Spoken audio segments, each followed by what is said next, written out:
also important. Yeah, it does. So that it keeps it separate. It keeps the separation. That's part of it. All right, everybody, good afternoon. Going to try and stay on track here and keep the presentations moving. So welcome to this afternoon session after lunch here. This afternoon here we have Allison, who is going to be talking about, it's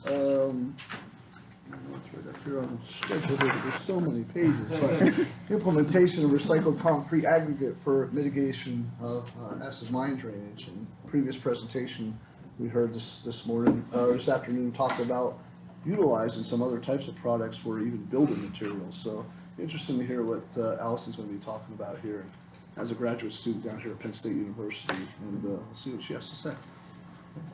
Thank you. So like you said, I'm Allison. I'm a third-year PhD student at Penn State in the Environmental Engineering Department, and I work with Dr. Nat Warner as my advisor. I'd like to thank you all for being here today, and thank you to the conference for allowing me to come speak about this project. So without further ado, let's get started. So just a quick, brief overview of the presentation so you guys kind of know where it's headed. I'm going to go over some background information about the topic kind of leading into the project development. I'm going to talk about the laboratory experiment, and then I did an environmental and economic analysis. And that will lead into the theoretical application of the field scale. And then just reiterating some of the conclusions for the different parts, and if we have enough time, I'd like to go over some next steps that we're exploring for this project. So starting with the background information. So this project focuses specifically on passive treatment sites. Passive treatment systems are found to be more environmentally friendly than active in terms of impacts per kilograms of acidity removed. A potential improvement to these impacts is to use recycled materials. But when you want to consider recycled material, it needs to be abundant enough that it can meet the needs and be consistently generated. And that's where we start talking about concrete. Concrete is the second most used material in the world, and it's second only to water. And concrete waste specifically comprises 1/4 of the national waste stream here in the United States. So as a result, a lot of municipalities have put a lot of research into investigating how to reuse some of this. That's leading into recycled concrete. Recycled concrete is just simply crushed waste concrete. The rebar and impurities are removed from the waste, and it's ground down to aggregate size. This material, it has some typical uses for new concrete as fill for embankments or even retaining walls. Before we get too far, I'd like to take a couple minutes to explain some more information about concrete for those who may not know. Cement and concrete are not the same thing. Cement is a component to concrete. If concrete was bread, cement would be the flour. And at its most simplest of terms, concrete is cement plus water plus aggregates. So first let's dive deeper into cement. So these two equations are for the cement hydration reaction. One is written in concrete notation and the other is written in chemistry notation. The reaction is between tricalcium silicate and dicalcium silicate with water to produce calcium silica hydrate, or the CSH, and calcium hydroxide, CH. The calcium silica hydrate has an amorphous structure and a variable stoichiometry, as denoted by the dashes in the concrete notation. Meanwhile, the calcium hydroxide, or portlandite, has a more crystalline structure. Zooming back out, this is a breakdown of the different components to concrete and written in percentages. And as you can see, the largest portion of that is going to aggregates, making up 60 to 70% of the concrete. The specific aggregates used in concrete is going to be what is locally available. So in Pennsylvania, limestone is one of the dominant minerals here. So it's safe to assume that most of concrete here uses limestone as its aggregate.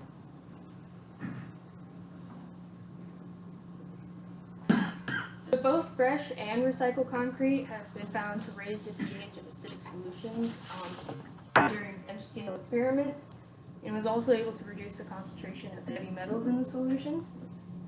Some noted papers on this are from Seton, Jones, and a paper from Japan from Ho et al. What these studies have not done is consistently use a limestone control to compare the results. They also didn't use different solution chemistries to evaluate aggregate efficacy. And they also didn't consider regional implementation factors. So it's one thing to say you should use recycled concrete, it's another to know that people actually sell recycled concrete near the treatment site. So that kind of leads us into this project. So my hypothesis is that replacing limestone with recycled concrete in passive treatment systems will increase the pH neutralization, have a lower cost, and improve the environmental impacts of that treatment system. And to test this hypothesis, I have 3 corresponding objectives.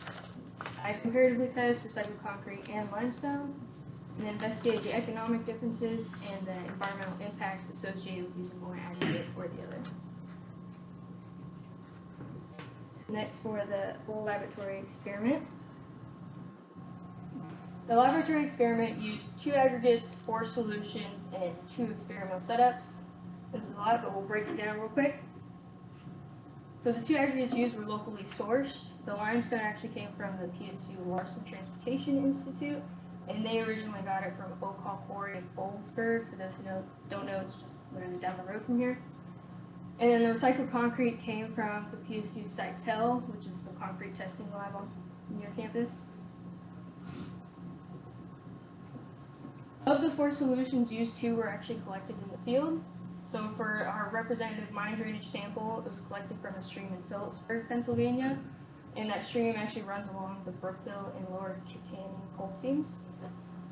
A rock drainage sample was collected at a DEP pump station. Sorry, I think that's me. Oh, sorry. Go ahead. Pump station because they're treating the rock drainage that was created from the construction of the I-99 road cut at Skytop. And I also used 2 different controls. I used deionized water, and then I also used a low pH control of 10 to -2 molar sulfuric acid. So the 2 experimental setups had 2 main goals. I wanted to go see if limestone or recycled concrete, if they dissolve differently or in different quantities. And for the multiple exposure dissolution test, aggregates of varying sizes were exposed to the 10 to -2 molar solution for 24 hours. Then it was taken out, oven dried, and then masked. And then that same aggregate that was oven dried was then put back into the solution for a total of 3 exposures. And then for the batch reactor test, they ran as fed batch reactors for 24 hours, and all 4 solutions that I went over previously were used. And for the batch reactor, I measured pH, and I took samples to measure dissolved inorganic carbon, or DIC.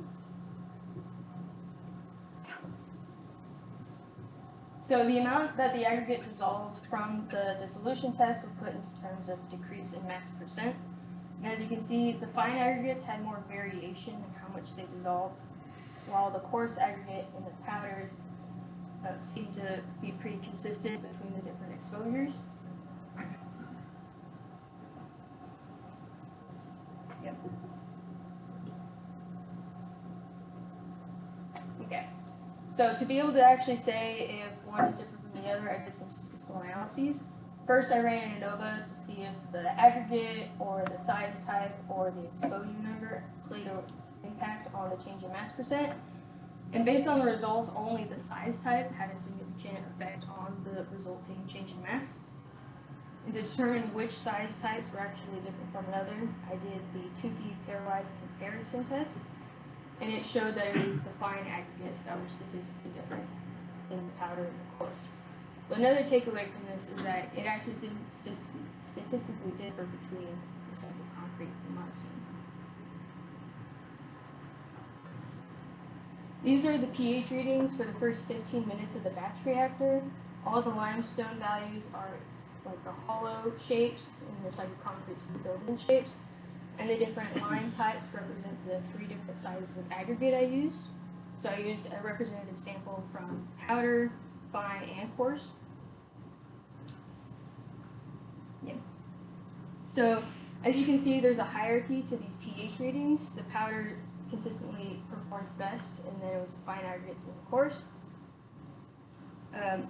But if you look more closely at these, you can see that the actual change in pH was dependent on the solution itself. So even for sulfuric acid and the mine drainage, it started at about the same pH, but it was able to reach a higher pH with the mine drainage because it had a more complex solution chemistry to interact with. So since pH is only a component to neutralization, I also, as a proxy for alkalinity, I measured dissolved inorganic carbon. And I know this is a lot to look at and a lot to take in, but there are three main takeaways that I want you to get from this section. And that is one, remember that hierarchy of the powdered and fine and coarse? The DIC did not follow that same hierarchy as the pH did. And then two, that recycled concrete did not produce as much DIC as the limestone did. And three, like the pH, the magnitude of generated DIC was dependent on the solution chemistry.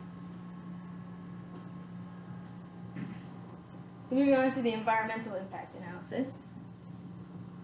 A typical environmental impact analysis has 5 major components: the unit that you're measuring to compare the products, the service life of the product, assumptions, exclusions, and then the life cycle stages. So because I wanted this to be focused on if you just simply use the different aggregate in a treatment system, the unit for which these are being compared is just 1 ton of the aggregate. And then I assumed that the aggregates would dissolve and need to be replaced at the same amount of time, and that I didn't set a service life for that same assumption. I excluded things that would be the same regardless of which aggregate you use, like the building of the drain or the removal of the concrete from the job site. Yep. So these are the different life cycle stages. So in life cycle analysis, there's material procurement or acquisition, production, use, transportation, and end of life. This is a very simplified life cycle analysis. But as you see, the two major differences between the limestone and recycled concrete come from the material procurement and the transportation stages. And this will be accounted for in the per ton of aggregate unit. But to be able to account for transportation impacts, I also added a per mile of transport unit. Then all of this was then built into SimiPro, a life cycle analysis software, and then modeled.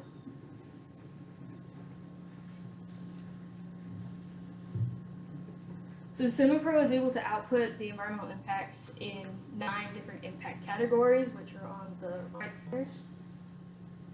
And with those normalized impacts, you can then add them together and find that recycled concrete had 1/3 of the environmental impacts as limestone.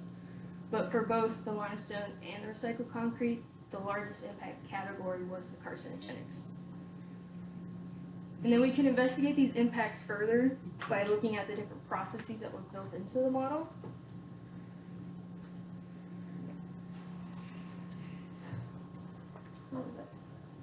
Okay, so of these different processes that were built in, the one that really made the difference between the two aggregates was that material procurement or the mining of the limestone. Then to summarize, recycled concrete did have a lower environmental impact in units of per ton of aggregate, but it should also be noted that the transportation had more than both of the aggregates combined in this impact. Moving on to the economic impact analysis. Working off the same framework as I wanted to produce values in units of per ton of aggregate and per mile of transport. To do this, I researched as many recycled concrete suppliers as I could find in Pennsylvania, and I reached out to as many as I could to get some quotes for the aggregate. So this is a map of all of the suppliers I was able to find. The limestone ones consistently being in the hollow diamond, and the recycled concrete being in the darker diamond. As you can see, the recycled concrete suppliers are more concentrated around densely populated areas like Philadelphia, while the limestone suppliers are more spread out, but were mostly on the western half of PA.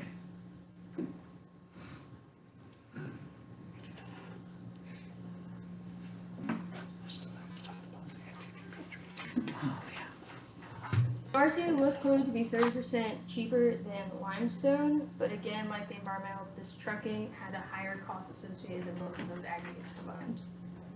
And this is leading us into the theoretical application to field scale. So in this section, I apply the environmental and economic analyses to the state of Pennsylvania by generating theoretical calculations for what the impacts would be. And these are the equations that I had used. So following the same assumption that you would need to use the same volume of aggregate between the different ones, and they would need to be replaced at the same rate, these equations were made. They account for the material acquisition costs as well as transport.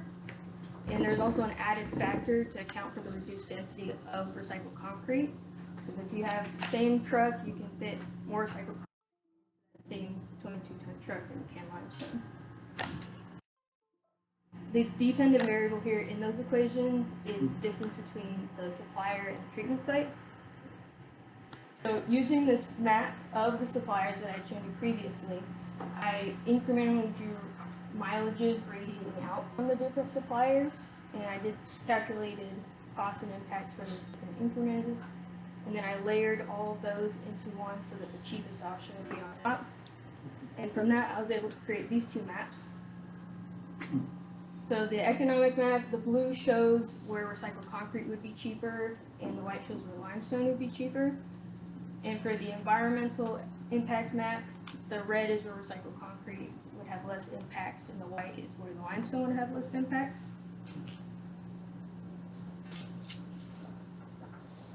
And then using these two maps can then be combined to create this map. So the white is where the limestone is cheaper, has less impacts. The blue, recycled concrete, has less costs, but limestone has less impacts.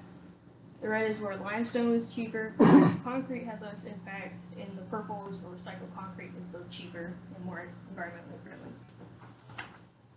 So the purpose of this map was if you knew the location of the proposed treatment site, you'd be able to see if it'd be able to indicate if recycled concrete could,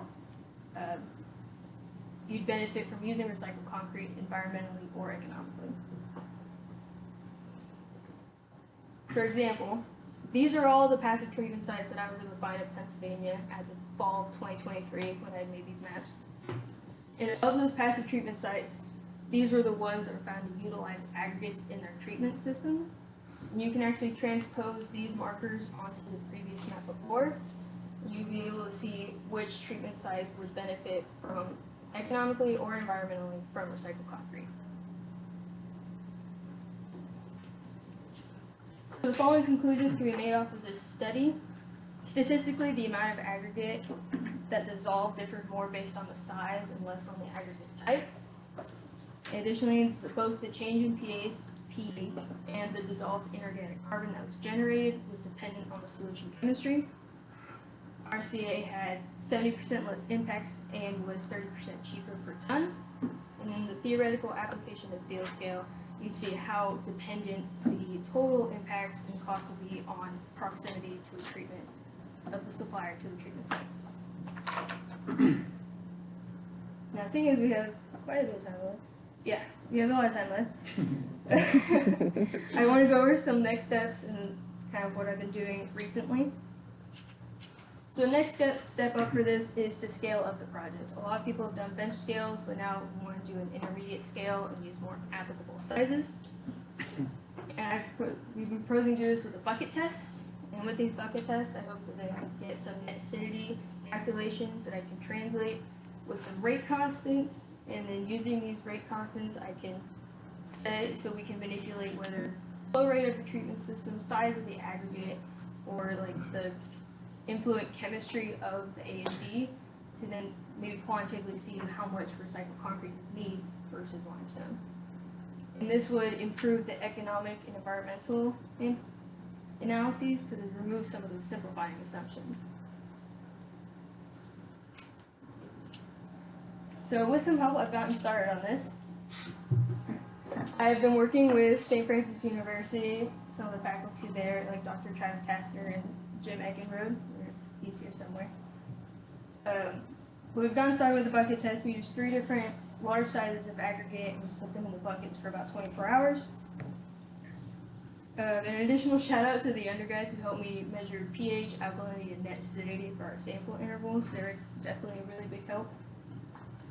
While I'm still crunching through the numbers to get all the data I want from it, I do have some preliminary results I can share with you guys today.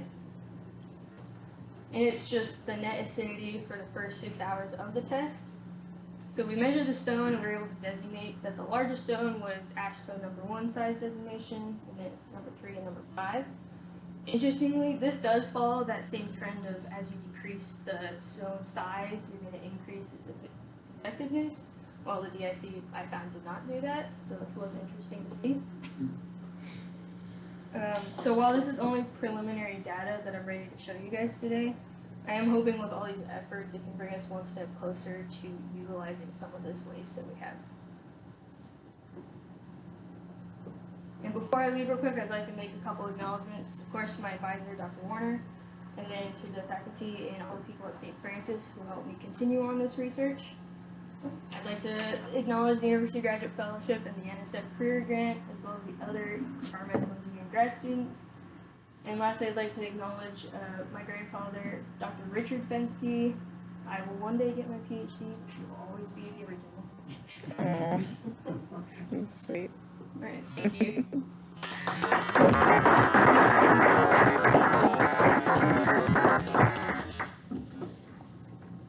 Yeah. Did you look at what the varying, I assume since you're all over the state, varying calcium carbonate content were of the limestone and the concrete? I have not, but I'm hoping with those acidity calculations and rate constants, I can account for that percent of calcium carbonate in the different concretes. It'd be interesting to see apple to apples, like 95% to 95%. Yeah, I do have some aggregate that's ready to be sent to lab to get X-ray diffraction testing to see percentages, but it's in progress at the moment. What's O'Call, what's that typically, 95? I think that's a high calcium. Yeah, high calc is 95% above. Yeah, following on that, like, I saw a lot of limestone quarries in like the southwestern part of Pennsylvania. Those are probably what they call the Loyal Hannah limestone, which is a calcareous, like, it's not really, it's 50% calcium carbonate. And like, we don't use it in our passive systems usually. So it would make your numbers look better. No, it's a siliceous, it's calcarenite. It's mostly sand, or half It's sand. very same. When We you- use it for roads. Yeah, it It's doesn't good, make- it's good riprap. I was gonna mention what they did, but also, your concrete that you got itself,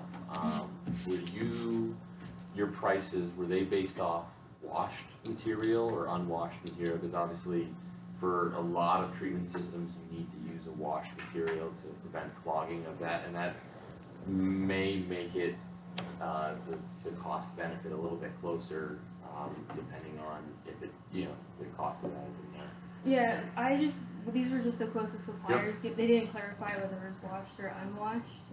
I know in the bench scale experiments, they were unwashed, but in the bucket test, they were washed. Yeah. So I was, at least had two sides of that. As someone who's been in a limestone quarry, please tell me what is so carcinogenic about that? Is it the silica? I'm curious, I'm serious, what is it that makes it so environmentally? It's most likely like all the air pollutants that. So it's the silica, Yeah. silica. Silicates. What about the diesel, is it the diesel exhaust for the mining machinery that's getting? That is also in the model, yes. Another point. $207 a ton for trucking? That was a rough estimate. I wasn't able to get a lot of information on the trucking, but No, that was again, per hour. Per hour. Yeah, I'm sorry, per hour, but I mean, That I was don't still know a what you little guys high. pay, we pay like 90 to 100, I think, Yeah, hopefully I can get some better estimates that's at least to about narrow half down of that that. trucking, but the trucking was a That'd be a really rough wash. estimate. Between the two. So the last slide where you were showing your net acidity, so if you expressed it, say, per kilograms, is that where you're going, like, the neutralization potential is a measurement we use for overburden analysis? And that's, I think, the concept would be, can we express this neutralization potential of this material, whether whatnot. I'm not sure if you can use the numbers you have to do that, but I think you might be able to. I'd like to try and see if I can get units in terms of that. it's probably something you could measure directly too. You know, it's just a simple acid, you know, neutralization test. Do you have an idea how much of this stuff is available? I mean, I know it's an abundant thing, but I mean, you know, there's a lot of alkalinity added to, mine reclamation sites for strip mines, and so, I mean, there's a potential additional use for this beyond, you know, treatment. I know it's not necessarily required for concrete waste to go to a recycler, but I do know a good portion of it does, especially Pennsylvania is very good about recycling and reusing stuff, so Pennsylvania would probably be the place to try to do it. Especially with limestone also. Did you understand what he was commenting about though? Like how much recycled concrete we use? Alkaline addition is used often in actually reclaiming a site, so actually in the overburden, or as to help improve the soil characteristics so it'll grow plants. It's like a lime additive in agriculture. So that would be a really potentially large potential use of the material, not just for water treatment, but for the, you know, to mix with spoil or topsoil. Sorry, I'm just writing a note here to look into it. Yeah, that's a good. Sebastian? Great, Okay. Allison. So like in the SimmaPro, like I'm not familiar with it, are you able to adjust specific parameters, like maybe constituents that leach from the aggregate versus limestone, like that you'll be able to plug in from your experiments to? I believe so, yes. Okay. Yeah, once I am able to once I have that data, then I can then plug that into SimPro. Okay. In terms of using it for treatment systems, the form of the aggregate is very important. Not so much though for limestone addition in mining, so that would be a better use, or an easier use, I would think. In your tests, were there still fines basically in the recycled concrete? And I guess my other question is, can you get recycled concrete that's basically washed, as he said, and you know, with a size like this as opposed to much finer material? Because in a cubic container test, if there are a lot of fines, it would normally have a great effect on acidity, but you want it to last over a long period of time, so you, in a treatment system, you actually don't want those fines in there, because they tend to block things. I guess I'm just raising questions for you to consider. Alright, I just want to make sure I get all your questions. So like I said, I did not wash the aggregate before the test, so that is a factor in the results for the bench scale experiments. They were washed in the bucket test. And as far as suppliers, when I reached out to them, they didn't mention anything about washing it, but they did give the more larger sizes, like the AASHTO 153, that they were able to produce, but anything smaller than that, they weren't really willing to or have available. I generally work in Schuylkill County, and our biggest cost with getting limestone is the trucking cost. I'm interested because Schuylkill County, our local concrete producers probably aren't using limestone because of the cost of trucking the limestone, and they're probably using locally sourced rock, which is non-limestone. How would a non-limestone aggregate concrete compare to a limestone aggregate concrete in treating? Are you getting most of your pH increase from, or are you getting it from the limestone aggregate?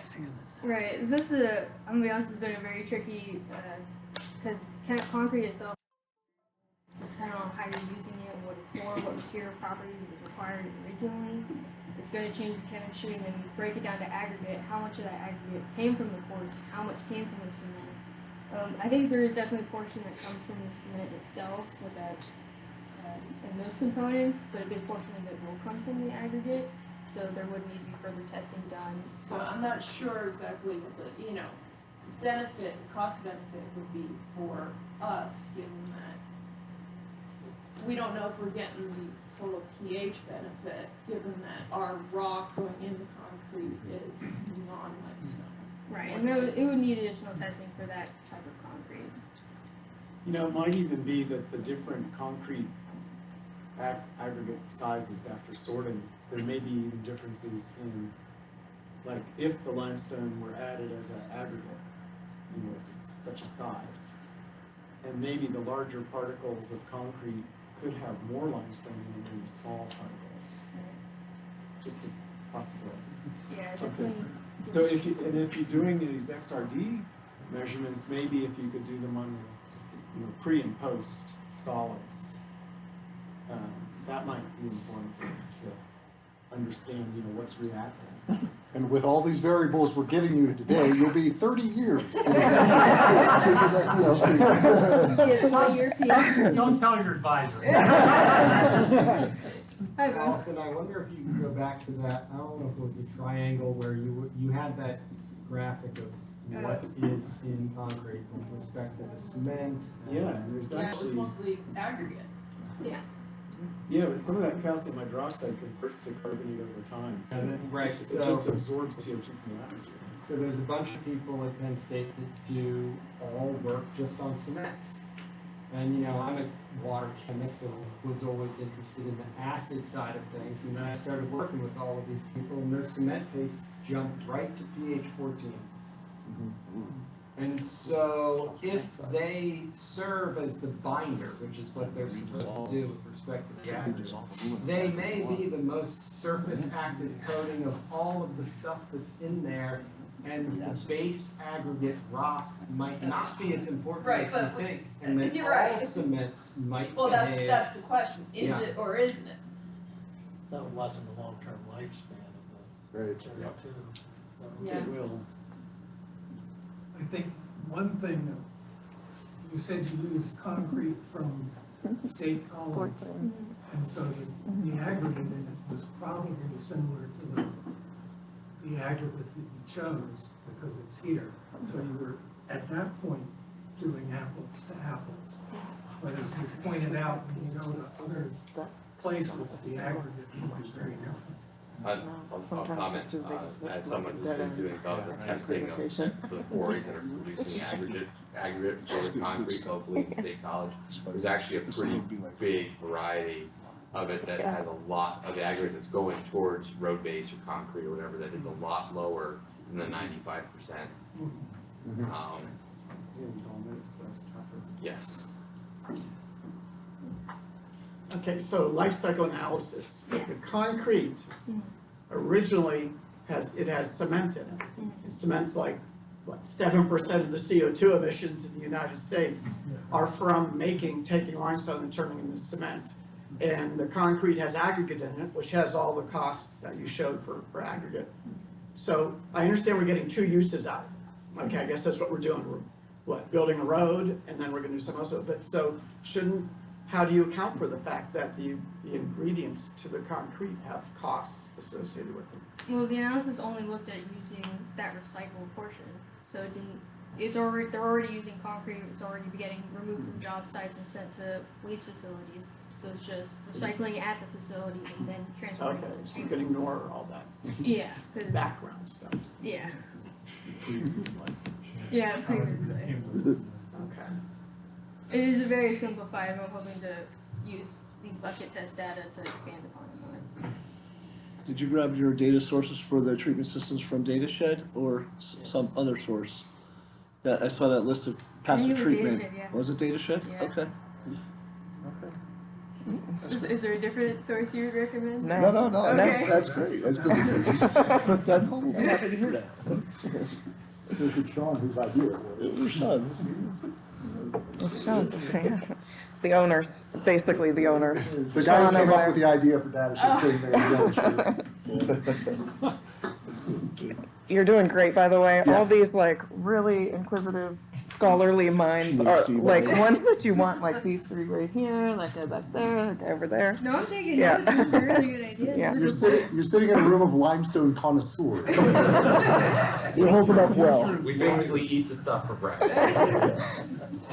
Okay, well then let's go at your dissolution experiments. You're doing. Bob's gonna keep going. Okay, no, that's not prison, I'm just pointing out. You show it's an open bucket, okay? Limestone dissolution and the neutralization acidity is dependent on the neutralization reactions and the generation of alkalinity, which is strongly dependent on the conditions in which the water, whether it's a closed or open environment, and how you handle that water. That water, if it has a lot of CO2 in it when you collect it, but in the meantime, it comes in a bucket and sits in the lab for 2 weeks, all that CO2 goes away, and now it doesn't dissolve as much. So I just think if you want to eventually get to where you're gonna come to me and Tim and say, this is better. Okay, I think you should think about, with St. Francis, improving your dissolution experiments to include maybe some closed container conditions. And get contact information for Bob, Chuck, and Tim.